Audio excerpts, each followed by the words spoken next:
15 ஆண்டுகள் எம்எல்ஏ இருந்த ஒருத்தர் இந்த தொகுதிக்கு ஒண்ணுமே செய்ய அமைச்சராக இருந்த மனோஜ் தங்கராஜ் என்ன திட்டத்தை கொடுங்க சொல்லுங்க. இன்னைக்கு சொன்னாங்க நெல்லை எங்கள் நெல்லை குமரி எங்கள் மேலிருந்து என் மேல் இருந்த நம்பிக்கை நேர்மையானவன் ஒழுக்கமானவன் இவனால் முடியும் என்ற ஒரு நம்பிக்கை. ஆனால் இந்த நிதிய திட்டங்கள் மத்திய அரசு எல்லாம் ஓகே பண்ணிக்கலாம் இவங்க பண்ணுங்க. ரெஃப்சோன் மீடியா நேயர்களுக்கு வணக்கம். Welcome to the show the last round அரசியல். வணக்கம். இன்னைக்கு நம்மோடு இணைந்திருப்பது பத்மநாபபுரம் தொகுதியில் பாஜக சார்பாக போட்டியிடும் குமரி ரமேஷ் அவர்கள். வணக்கம் சார். வெகு நீண்ட பாதையை கடந்து வந்துட்டு இருக்கீங்க சார். கிட்டத்தட்ட 3 தடவை எலெக்ஷனில் நின்றுட்டீங்க. அடுத்து 4வது முறையாக எலெக்ஷனில் நிற்க போகிறீங்க. இந்த தருணம் எப்படி சார் இருக்குது? இந்த கடந்து வந்திருப்பீங்களா அந்த பாதையை பற்றி கொஞ்சம் தெரிஞ்சுக்கலாமா? நான் முதல் தடவையாக எம்எல்ஏக்கு நிற்கலை. நான் முனிசிபல் கவுன்சிலராக இருந்து வெற்றி பெற்றிருக்கேன். பத்மநாபபுரம் நகராட்சியினுடைய 21வது வார்டு கவுன்சிலராக இருந்திருக்கேன். அதுக்கு பிறகு பிரம்மபுரம் கூட்டுறவு வங்கியினுடைய தலைவராக நான் இருந்திருக்கேன்.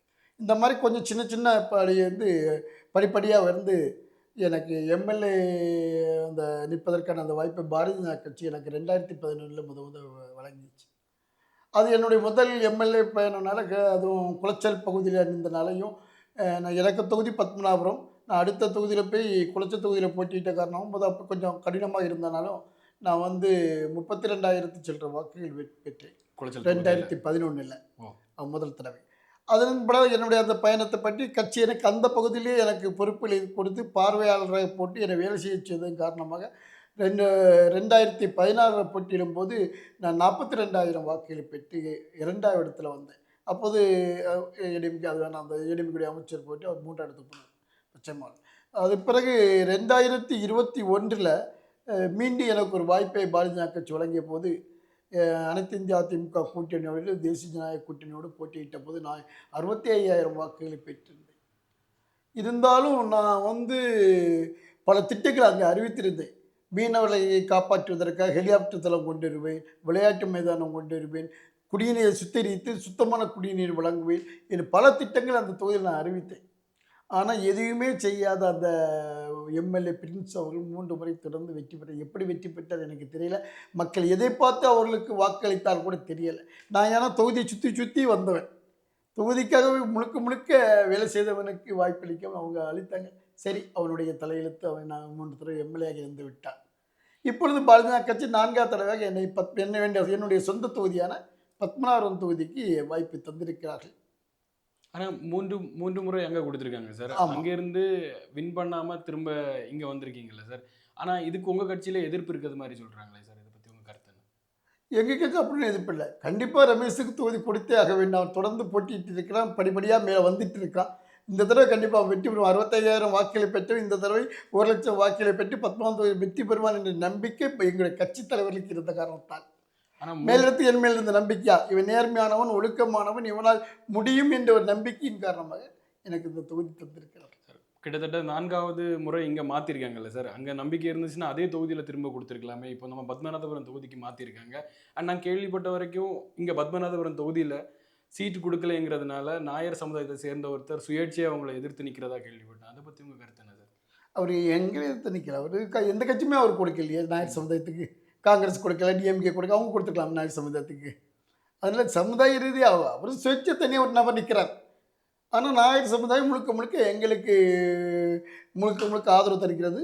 நானும் வெற்றி பெற்றால் அவர்களுக்கு இந்த மத்திய அரசு ஒரு 10% இடஒதுக்கீடு அறிவித்திருக்கிறது. அது தமிழக அரசு இன்னும் நடைமுறைப்படுத்தவில்லை.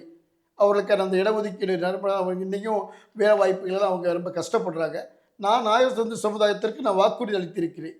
சட்டமன்றத்துக்கு சென்றால் கண்டிப்பாக நான் இதற்காக போராடுவேன், வாதாடுவேன் என நான் வாக்குறுதி அளித்திருக்கிறேன். ஆகவே நாயர் சமுதாயத்தில் இருக்கக்கூடியவர்கள் முழுக்க எனக்கு ஆதரவு தருகிறார்கள் பாரதிய ஜனதா கட்சி. ஏன்னா சொன்னதை செய்யக்கூடியவர்கள் பாரதிய ஜனதா கட்சி. அதனால் இப்போ நமக்கு உங்களுக்கு தெரியும், இது கிட்டத்தட்ட ஒரு 60 ஆண்டு கால எம்பியா டென்னிஸ் இருந்தார். அப்போ எம்பின்னா யாருன்னு தெரியாது. ஆனால் பொன் ராதாகிருஷ்ணன் எம்பியான உடனேயே நம்முடைய மாவட்டத்துக்கு பல்வேறு திட்டங்களை கொண்டு வந்தார்கள். குளித்தரை மேம்பாலம், நாவூரில் பார்வதிபுரம் மேம்பாலம், சுசீந்திரம் பாலம், மெடிக்கல் காலேஜ், இப்படி பல்வேறு திட்டங்களை. அது எப்படி பொன் ராதாகிருஷ்ணன் அவர்கள் தன்னுடைய சம்பளத்தில் ஒரு காசு கூட சொந்த செலவுக்காக பயன்படுத்தவில்லை எனக்கு தெரிந்து. அவர் முதல் தேவை இப்போ மத்திய அமைச்சராக இருக்கின்ற பொழுது பாதிக்கப்பட்ட இந்த போலியோவால் பாதிக்கப்பட்ட ஒரு அந்த குழந்தைகளுக்காக ஒரு முகாம் நடத்தினார். ஊர்ந்து வருபவரே நடந்து செல்வீர். அதாவது அவங்க வரும்போது ஊந்து ஊந்து வந்தாங்க. திரும்பி போகும்போது அவங்களுக்கு செயற்கை கால் கொடுத்து, செயற்கை கை கொடுத்து அவர்களை சந்தோஷமாக அனுப்பின. அவங்க சொந்த பணத்தில் அரசாங்க நிதியோ பண்டோ எதுவுமே கிடையாது. அவருடைய சம்பள பணத்தில் அப்படியே பண்ணவர் தான் பொன் ராதாகிருஷ்ணன் அவர்கள். அவர் கொண்டு எவ்வளோ திட்டத்தை கொண்டு வந்து அந்த மக்கள் இப்போ தோற்கடித்திருக்காரு. சார் இவ்வளவு திட்டம் சொல்றீங்க. அந்த டைம்ல நமக்கு மீனவர் பிரச்சனையும் பெரிய பிரச்சனையா இருந்ததுல சார். அந்த டைம்ல நீங்க சொன்ன இப்போ சி ஆம்புலன்ஸ் இப்போ பக்கத்து கேரளாவில் இருக்குல்ல சார். கேரளாலேயும் அவங்க அந்த சி ஆம்புலன்ஸ் திட்டம்லாம் வச்சிருக்காங்க. நம்ம கிட்ட வந்து கொண்டு வந்திருக்கலாம் இல்லை சார். அந்த திட்டம் இப்போ உங்க ஆட்சி தான் நடந்துட்டு இருக்கு. எத்தனையோ மீனவர்கள் வந்து படுகொலை செய்யப்படுறாங்க. இதெல்லாம் எதிர்த்து சி ஆம்புலன்ஸ் ஹெலிகாப்டர் தளம் நம்ம ஆட்சிக்கு வந்தால் தான் பண்ணுவோன்ட்டு இருக்கா சார். இல்லை ஆட்சி இல்லாமல் பண்ண முடியாது. இங்கே ஏதாவது தமிழ்நாட்டில் அந்த திட்டம் கொண்டு வரதுக்கு ஏதாவது பிரச்சனை இருக்கு? உண்மையிலே மத்திய அரசுடைய எந்த திட்டம் நடைமுறைப்படுத்துவதற்கும் இந்த தமிழ்நாடு அரசுடைய ஆதரவு தேவைங்க. ஆனால் இன்னைக்கு நிறைய திட்டங்கள் மத்திய அரசு எல்லாம் ஓகே பண்ணியிருக்காங்க. ஆனால் இவங்க பண்ணலை. நீங்கள் சொன்னீங்க எங்கள் அரசு வந்த பிறகு மீனவர்களுக்கு தனி ஒரு அமைச்சர் அமைக்கப்பட்டு அவருடைய குறைகளை தீர்த்திருக்காங்க. முன்னாடியெல்லாம் சிலோன் கடை அழுகத்தான மீனவர் சுட்டு கொலை பண்ணாங்க. இன்றைக்கி 5 பேர் சுட்டு கொலை செய்ய இராணுவத்தால் போலீஸார் கொலை செய்யப்பட்டது இலங்கை இராணுவத்தால்னு சொல்லி இன்னும் தகவல் படிச்சுட்டே இருப்போம் பேப்பரில். எங்கள் ஆள் வந்த பிறகு இது வரைக்கும் ஒன்றுமே கிடையாது. அதே போல் பாய்சன் சிறையில் தூக்கு மேடைக்கு சென்ற 5 மீனவர்களை வாஜ்பாயுடைய காலத்தில் அவங்களை போராடி காப்பாற்றி கொண்டு வந்த பெருமை பாரதிய ஜனதா கட்சியுடைய பாரத பிரதமரையும் மத்திய அமைச்சர் பொன் ராதாகிருஷ்ணன் செயலில் இருந்தது. இன்றைக்கி எந்த மீனவர்களாக சுட்டு கொல்லப்பட்டிருக்கிற தகவல் கிடையாது. அதுக்கு முழுக்க காரணம் பாரதிய ஜனதா கட்சி மோடியினுடைய அரசினுடைய தைரியம் ஒரு வீரம் அந்த ஒரு சாதனை தான். அதில் எந்த மாற்று கருத்தும் கிடையாது. நீங்கள் சொன்னீங்க உண்மையிலே நான் வெற்றி பெற்றிருந்தால் நான் பாரத பிரதமரை பார்த்து பேசி அதை இந்த மத்திய அமைச்சர் பார்த்து அந்த ஹெலிகாப்டர் தளம் கொண்டு வந்திருப்பேன், மீனவர்களை காப்பாற்றியிருப்பேன். இன்றைக்கி இந்த மீனவர்களுக்காக இந்த எங்களுடைய மத்திய அரசு பல உதவிகள் செய்துட்டு இருக்குது. அதாவது எங்கே மீன் பிடிக்கிறோம் முன்னாடி நமக்கு தெரியாது. எங்கள் வீட்டில் இருக்கவங்க தத்தெடுத்திருப்பேன். என் குடும்பம் என் மாப்பிள்ளை என் வீட்டுக்காரர் எங்கே இருக்கிறாரு, எந்த இடத்துல மீன் பிடிச்சிருக்காரு, எங்கே தப்பி போடாது. இன்றைக்கி அப்படி இல்லை. அது இங்கேருந்து தெரியும். அவர் எங்கே மீன் பிடிச்சிட்டு இருக்கிறாரு, என்ன பண்ணிட்டு இருக்காரு, எப்படி அந்த மாதிரி சேட்டலைட் மூலமாக எல்லா வசதிகளையும் இன்றைக்கி பாரதிய ஜனதா கட்சி இந்த மீன்வள துறையில் மட்டும் இல்லை எல்லா துறையிலுமே நாங்கள் சாதனை படைத்தி இருக்கிறோம். இந்த சாதனை தமிழகத்திலும் தொடர வேண்டும் என்றால் எங்கள் தேசிய ஜனநாயக கூட்டணி வெற்றி பெற்றாக வேண்டும். ஒரு செங்கலை வச்சுட்டு எங்களுக்கு இதை காணல சொல்லிட்டு உதயநிதி ஸ்டாலின் கூட நடந்தார். இன்றைக்கி அது திறப்புலாவை எட்டி இருக்குங்க. ஆகவே உண்மையிலே தமிழகம் வளம் பெற வேண்டும் என்றால் மோடியினுடைய ஆதரவு பெற்ற அரசு தமிழகத்தில் வர வேண்டும். தமிழகம் ஓகே சார். நம்ம தொகுதிக்கு வருவோம் சார். நம்ம மாவட்டத்தில் இருக்க பெரிய பிரச்சனை அதுதான். இது அந்த மீனவர் பிரச்சனைகள் இருக்குது. நான் என்ன சொல்கிறேன்னா இவ்வளோ திட்டம் கொண்டு வரீங்கல்ல சார், ஆட்சிக்கு வராமலே அதை கொண்டு வர நம்ம அணுகலாம் இல்லை சார்? முடியாதுங்க. அப்படின்னா எதுக்கு நம்ம எம்எல்ஏ எடுத்து ஒன்றும் வேண்டாமே, நம்ம ஆளால் செஞ்சுட்டு போய் கொண்டுறவன் திட்டங்களை. ஒரு அதான் எம்எல்ஏ எம்பிகள் எதுக்கு இருக்காங்க? இந்த மங்க இருக்கிற குறைகளை பெரிய சட்டமன்றத்தில் பேசி அதன் மூலம் சிஎம் மூலம் மத்திய சொல்லி தேவையானது கொண்டுறணும். அதுக்கு தான் பிரதிநிதிகள், மக்கள் பிரதிநிதிகள் மக்களுடைய குறைகளை சட்டமன்றத்திலோ பார்லிமெண்டத்திலோ உரையாற்றுவதற்கு தான் அவங்க இருக்காங்க, போராடுவதற்காக. ஆனால் உடனே நாங்கள் இது எங்கள் பகுதி நாங்கள் செய்வோம் சொல்லி மத்திய அரசு எதுவுமே பண்ண முடியாது. எது செய்வதாக இருந்தாலும் தமிழக அரசுடைய ஆதரவு இருக்கணும். ஆனால் தமிழக அரசு மத்திய திட்டங்கள் எதைக்கும் ஒத்துழைப்பு கொடுப்பதில்லை. இது எல்லாம் இந்த விஷயம் மீனவர்கள் விஷயம் மொத்தத்தில். அப்போ இதுக்கு எதிர்ப்பாக போராட்டம் பண்ணியிருக்கலாமே இல்லை சார்? நம்ம என்ன போராட்டம் நடத்தி உங்களுக்கு தெரியுமே, எது நடத்தினாலும் இதான் தமிழகத்துடைய அரசு ஆதரவுனா அவன் தரமாட்டான். எத்தனை டிபெண்ட் பண்ணி தான் சென்ட்ரல் கவர்மெண்டோட திட்டங்களும் இருக்குன்னு சொல்றீங்க. ஆமாங்க. இது இப்போ பாருங்க, இப்போ பாருங்களேன், மீனவர்களுக்கு இவ்வளோ திட்டங்களை எங்களுடைய மோடி அரசு செய்திருக்கிறார்கள். ஆனால் மீனவர்கள் எங்களுக்கு முழுமையான ஆதரவு தந்த மாதிரி இன்றளவும் கிடையாது. அவர்களுக்கு தந்திருந்தால் நான் கழிந்த முறை அல்லது அதுக்கு முந்தின முறை வெற்றி பெற்றிருப்பேன். குளச்சலை பொறுத்த முறை கோஸ்டல் ஏரியா அதிகமாக இருக்குது.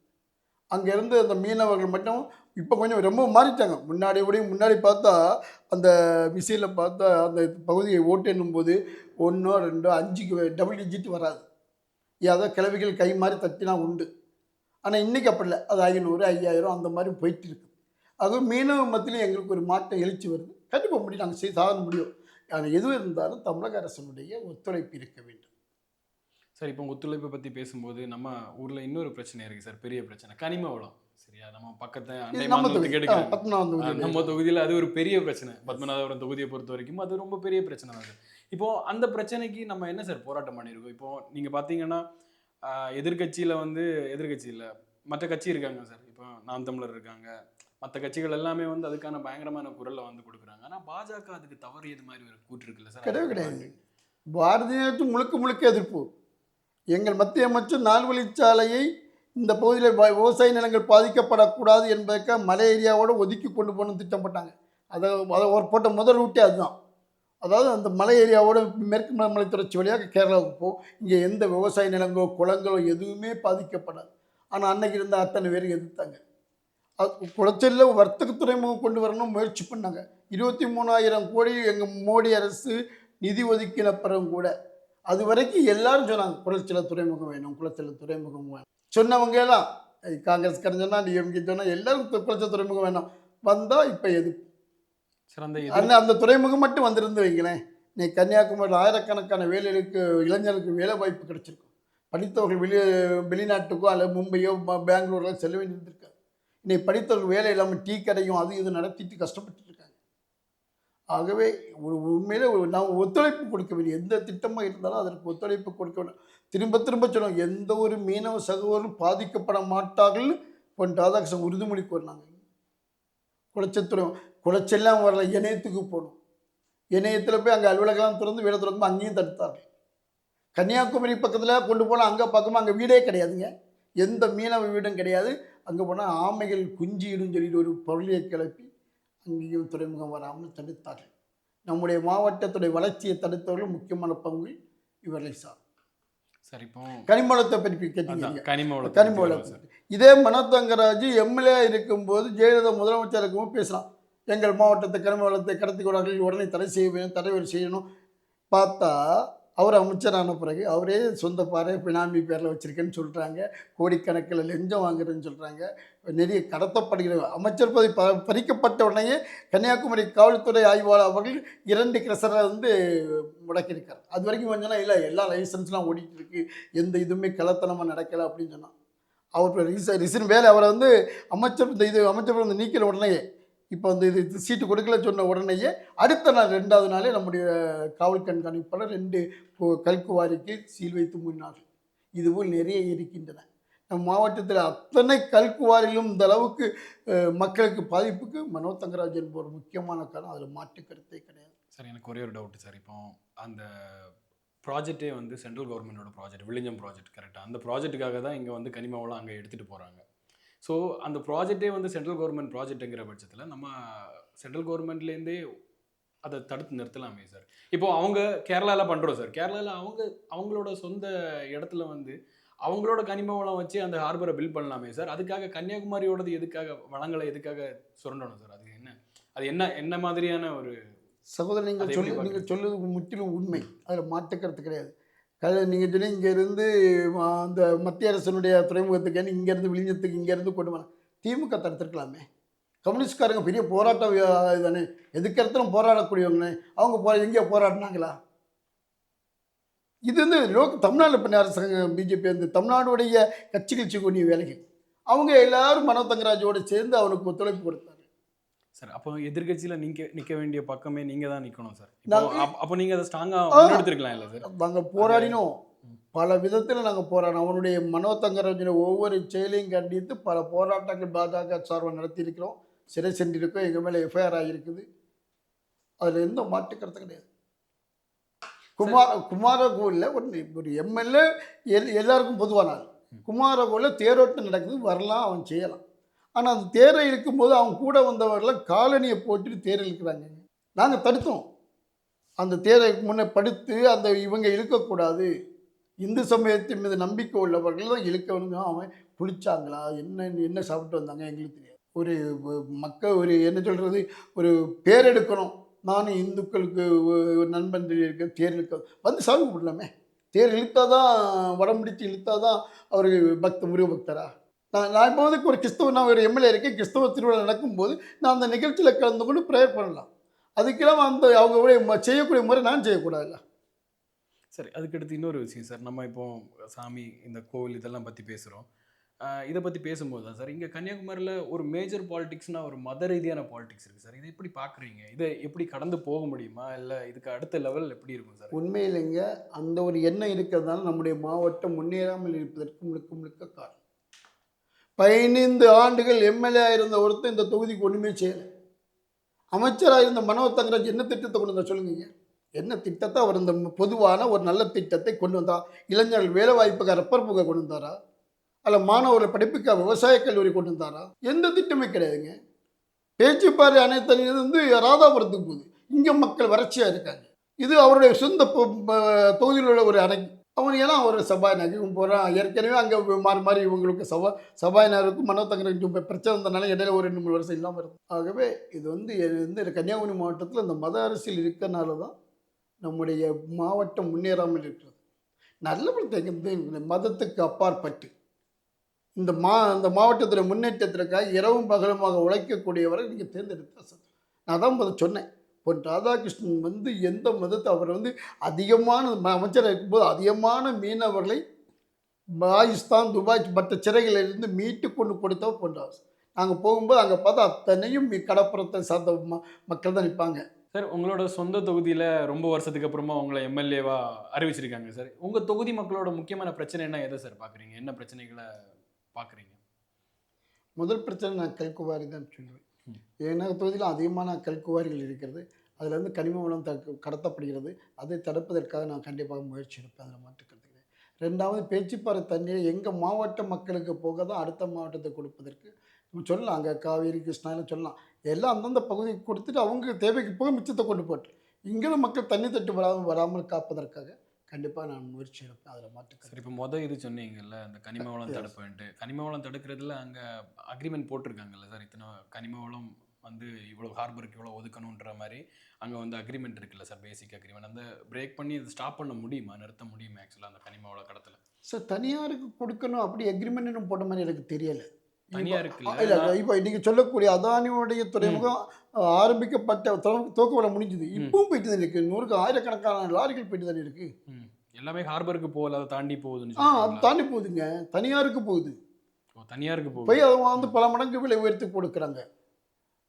அதனால தான் இவ்வளோ, இல்லைன்னா வந்து இந்த இவ்வளோ இப்போ தேவை இருக்காது உங்களுக்கு. அது தொடங்கியாச்சு, அந்த வேலை தொடங்கியாச்சு. வேலை துறைமுகம் செயல்பட தொடங்கிட்டு இருந்தது. இப்போ இதுக்கு அதை தாண்டி வேற எங்கேயோ கடத்துறாங்க சார். இந்த கல்குவாரியாக இருக்கட்டும், அப்புறம் வந்து பேச்சுப்பாறை தண்ணி விவகாரமாக இருக்கட்டும் சார், அதை தாண்டி உங்களுக்கு தொகுதியில் வேற என்னென்ன பிரச்சனை? அதிகமான மக்கள் படித்த ஒரு மாவட்டம் வந்து கன்னியாகுமரி மாவட்டம். அதே போல் அதிகமாக விவசாயம் செய்யக்கூடிய ஒரு மாவட்டம் கன்னியாகுமரி மாவட்டம். கன்னியாகுமரி மாவட்டத்துக்கு ஒரு விவசாய கல்லூரி கிடையாது. விவசாய கல்லூரி கொண்டு வருவதற்கான இடங்கள் இருக்கிற உதயகிரி கோட்டை இருக்கிறது. அந்த திருவட்டார் கோவிலுக்கு சொந்தமான ஆனடி எஸ்டேட்லாம் இருக்குது. விவசாய கல்லூரி கொண்டு அது அறநிலைத்துறை அந்த மதோடு கொண்டு வரணும். அறநிலைத்துறை விவசாய கல்லூரி ஒரு நமது மாவட்டத்துக்கு ஒரு அரசு விவசாய கல்லூரி கொண்டு வர வேண்டும் என்பது என்னுடைய நீண்டகால ஆசை. இவங்க ஐடி பார்க்கு சொன்னாங்க. ஐடி பார்க்கில் ரொம்ப இளைஞர்களுக்கு வேலை வாய்ப்பு கூடிய திட்டங்கள் கொண்டு வர விட மாட்டாங்க. நம்ம மாவட்டத்தில் வந்து அவங்க என்ன நினைக்கிறாங்கன்னா, படித்த இளைஞர்களுக்கு வேலை வாய்ப்பு கிடைக்கக்கூடாது, இது எந்த திட்டமும் கொண்டு வந்துடக்கூடாது. அன்னைக்கே சொன்னாங்க, இந்த நெல்லை எங்கள் எல்லை, குமரி எங்களுக்கு தொல்லைன்னு சொன்னவர் வந்து அவங்க அப்பா ஸ்டாலினோட அப்பா திரு முன்னாள் முதலமைச்சர் சார். இப்போ போராட்டங்கள் பற்றி பேசுவோம் சார். நீங்கள் உங்கள் வாழ்க்கையில் உங்கள் தொகுதி மக்களாக இருக்கட்டும், கன்னியாகுமரி தொகுதி மக்களுக்கு பண்ண முக்கியமான போராட்டங்கள்லாம் என்ன சார் சொல்லுவீங்க?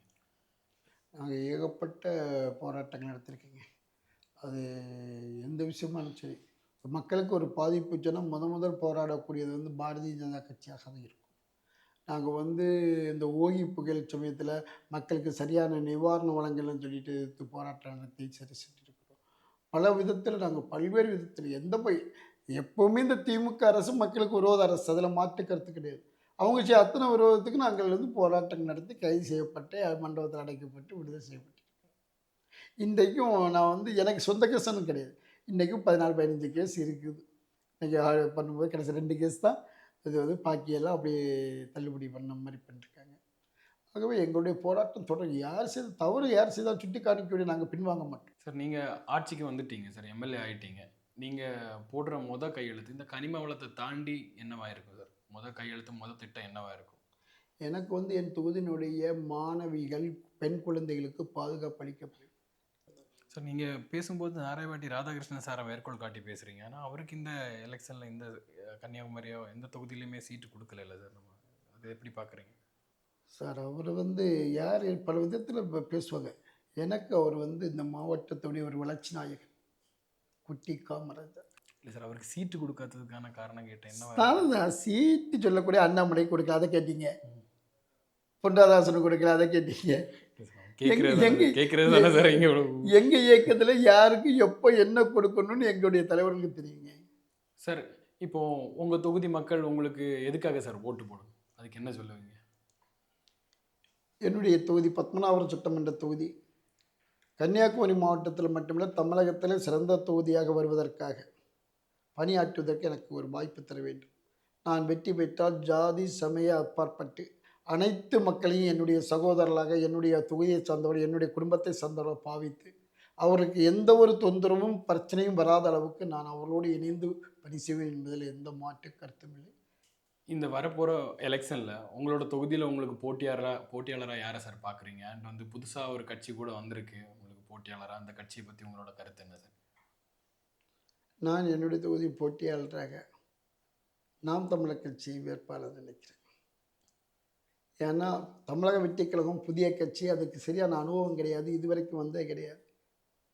அதே போன்று என்னுடைய தொகுதியை எதிர்த்து நிற்கிற கம்யூனிஸ்ட் வேட்பாளர் வேறு தொகுதியிலேருந்து முஞ்சரை ஒன்றியத்தை சேர்ந்த கிள்ளியூர் தொகுதியிலேருந்து அவர் போட்டியிடுகிறார். ஆகவே அவருக்கு எந்த தொகுதியை பற்றி அதிகமாக தெரிவதற்கு இல்லை. ஆகவே என்னுடைய போட்டி அவங்க வந்து சிறிய கட்சியாக வந்து கடுமையாக வேலை செய்து கொண்டிருக்கிறார்கள், களத்தில் இறங்கி பணி செய்து கொண்டார்கள். ஆகவே என்னுடைய போட்டி நாம் தமிழர் கட்சிக்கு எங்களுக்கு தான் இருக்குன்னு நினைக்கிறேன். புதுசாக வந்திருக்க கட்சி பற்றி எந்த கருத்தும் இல்லை. அவருக்கு இப்போ தான் அரசியல் நிறைய படிக்க வேண்டி இருக்குது. என்ன சொன்ன மாதிரி ஆரம்பித்த உடனே ஒரு 1500 5000 மீட்டர் ஓட்டத்தை ஆரம்பித்த உடனே வேகமாக ஓட மாட்டார்கள். ஆனால் இவர்கள் அதிவேகமாக ஓடுகிறார்கள். அது இது எங்கே போய் முட்டி மோதி நிற்கும் என்பது தெரியும். ஆனால் ஓட் சேர் அந்த போலிங்லாம் பார்க்கும்போது கிட்டத்தட்ட கருத்து கணிப்பில் 20-25% பக்கத்தில் அவங்களுக்கு ஓட்டு இருக்கிறதாகவும், உங்களோட கட்சிக்கு வந்து கிட்டத்தட்ட 28% ஓட்டு இருக்கிறதாகவும் வருது இல்லை சார்? உங்களுக்கு நிகராக அவங்க நிற்கிறாங்களே, அவங்க போட்டியாளர் இல்லைன்னு தவிர்த்து விட முடியுமா? இல்லை சார், இதை கருத்து கணிப்பெல்லாம் வந்து நம்ம வந்து ஒரு முடிவு சொல்ல முடியாது. பணம் அதிகமாக கொடுத்தா கருத்து கணிப்பு மாறும். பணம் பத்தும் செய்யும் சொல்லுவாங்க. ரொம்ப நன்றி சார், இவ்வளோ நேரம் பொறுமையாக வந்து கேட்ட கேள்விகள்லாம் பதில் சொன்னீங்க. கிட்டத்தட்ட ஒரு 3வது தடவை ட்ரை பண்ணீங்க. கிட்டத்தட்ட ஒரு 15 வருஷத்துக்கு மேலே இதுக்காக உழைச்சி, 15 முன்னாடி இருந்தே உழைக்கிறீங்க. பட் எம்எல்ஏவா நின்று 3 தடவை தோல்வியிட்டு மீண்டும் தோறாமல் திரும்ப ட்ரை பண்ணுறீங்க.